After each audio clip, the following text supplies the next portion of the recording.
Hello, I'm Bruce Zimmerman, and this is the Open Line Garden Show podcast for this week. Planting summer flowering bulbs. I'm going to cover a few here. Really, what I'm going to do is talk about my favorites. So, we're going to talk about hardy cyclamen. Now, why do I like hardy cyclamen? Because I think they're cool, and I don't have to dig them up every year. So, here is what you've got. You've got a bulb, which is actually a corm. It's planted quite shallow, usually about 2 inches down, maybe a little more, but 2 inches is the best.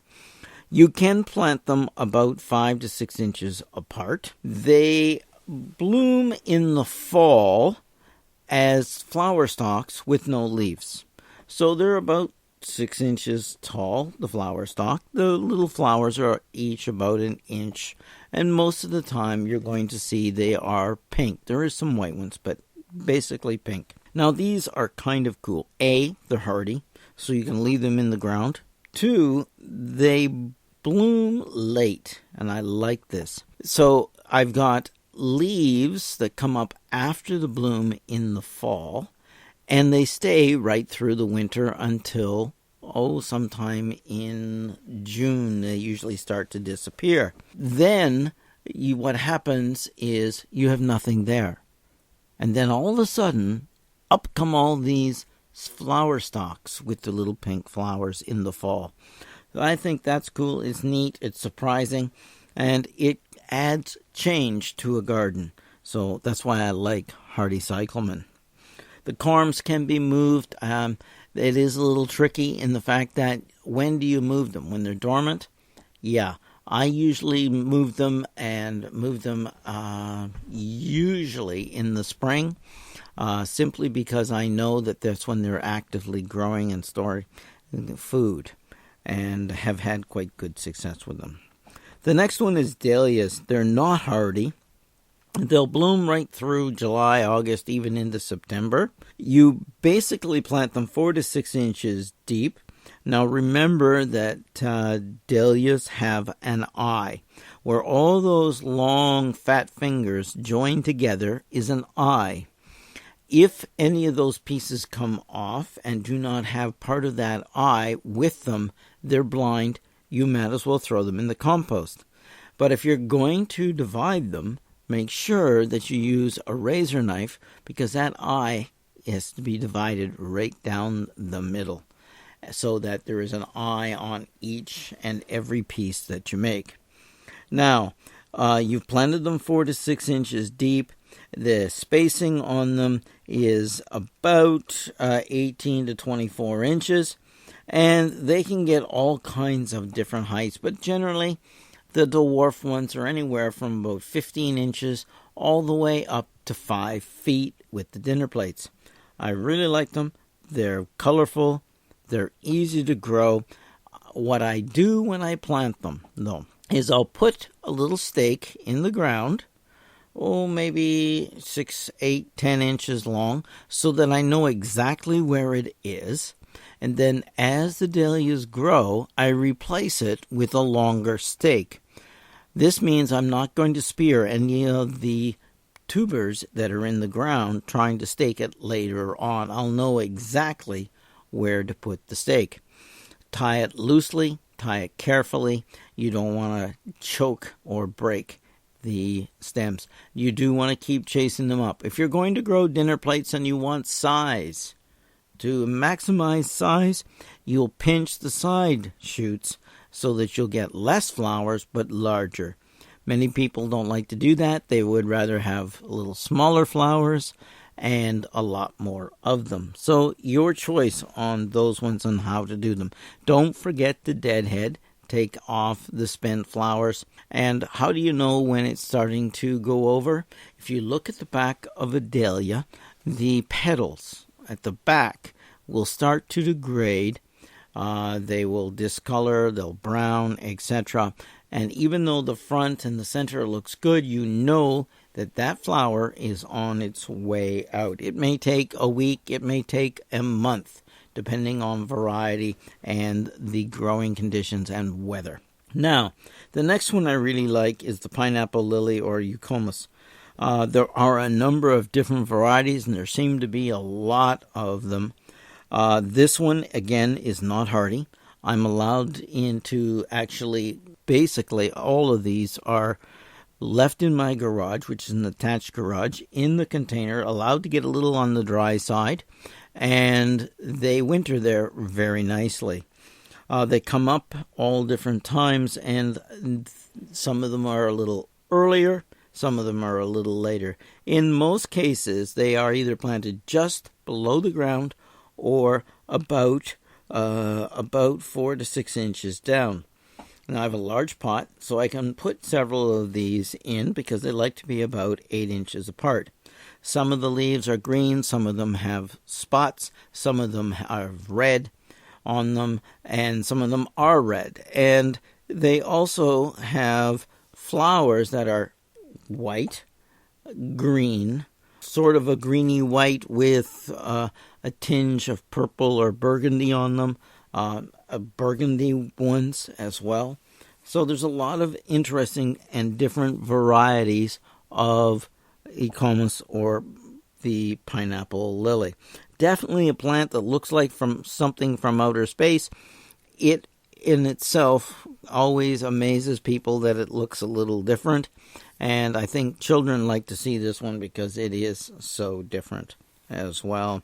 So those are some of the bulbs that I like. Now I do plant the different hybrid lilies, whether they're Asiatics or the old term of New Centuries, etc. But I like the hardy lilies because they keep coming up. They bloom at different times, different heights, different colors. The great thing about them is that they do give you maximum color.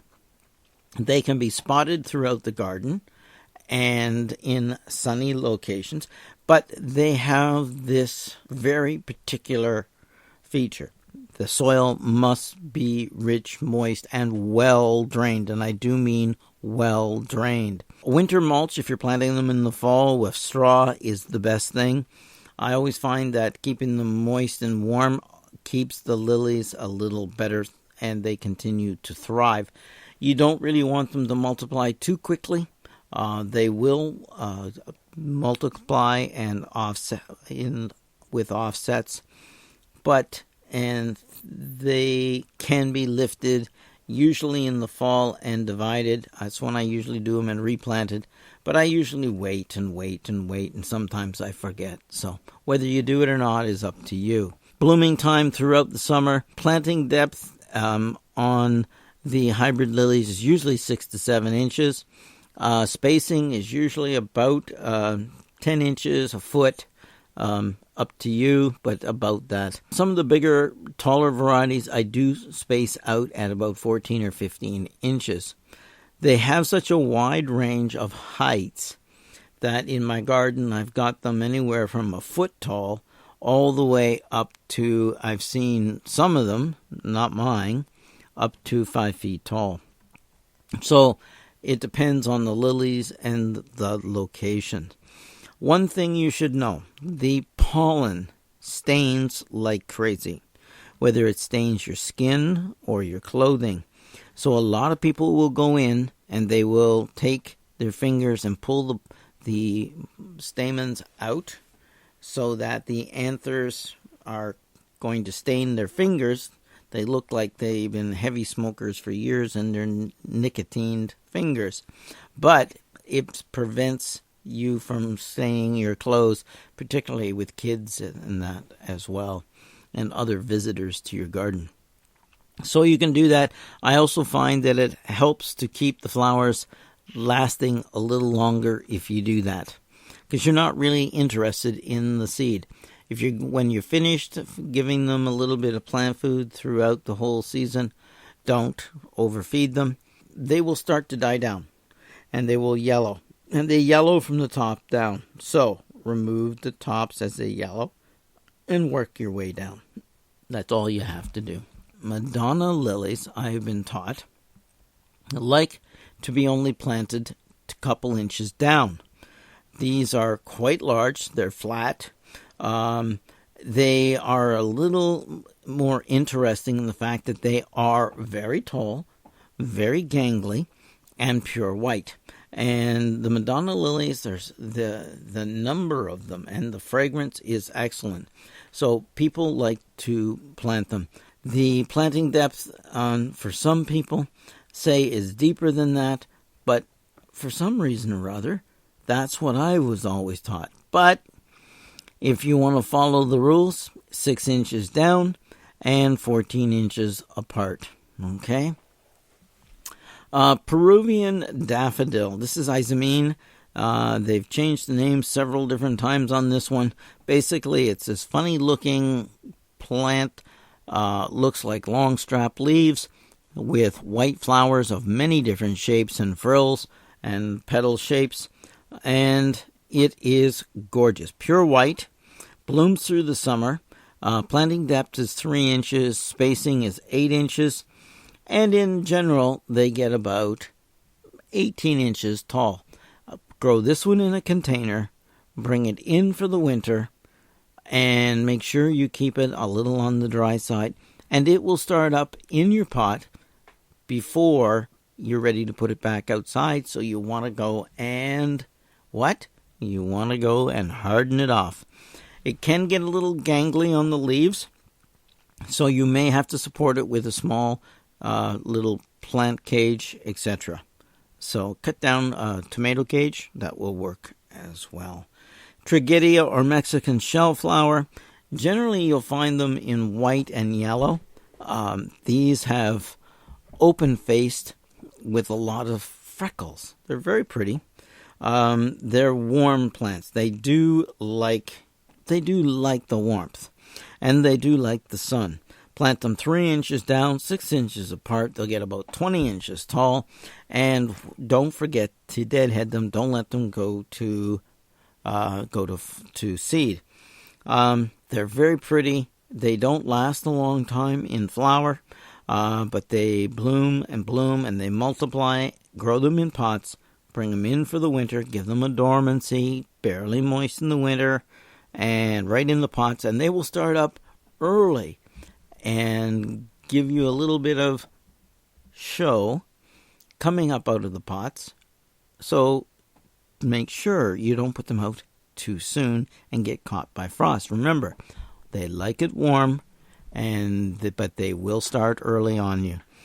So there you go. Some of the plants that you can plant from bulbs, corms, etc., or your garden, either in the ground, hardy or non-hardy in containers, and move those ones indoors for the winter.